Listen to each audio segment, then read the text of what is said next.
खबर शामिल करते हैं विहाड़ी से। डीपीओ ऑफिस के बाहर एसएचओ थाना साहुका के खिलाफ एहतजाजी मुजाहरा। एहतजाजी मुजाहिरीन की पुलिस थाना साहुका के खिलाफ शदीद नारेबाजी। एसएचओ राय आरिफ ने डकैती के नामजद मुल्जिमान गिरफ्तार करके छोड़ दिए, मुजाहिरीन का इल्जाम।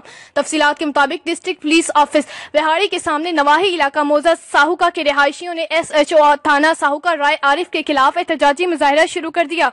मुजाहिरीन ने थाना साहुका पुलिस के खिलाफ शदीद नारेबाजी करते हुए कहा कि एसएचओ राय आरिफ ने डकैती के मुकदमा में नामजद मुल्जिमान को गिरफ्तार करके मुल्जिमान से मुबैना तौर पर 3 लाख रुपए रिश्वत वसूल करके छोड़ दिया है। नामजद मुल्जिमान में से मुस्तफा, अकरम, साबिर और मजहर समेत 6 अफराद ने डकैती की वारदात की थी।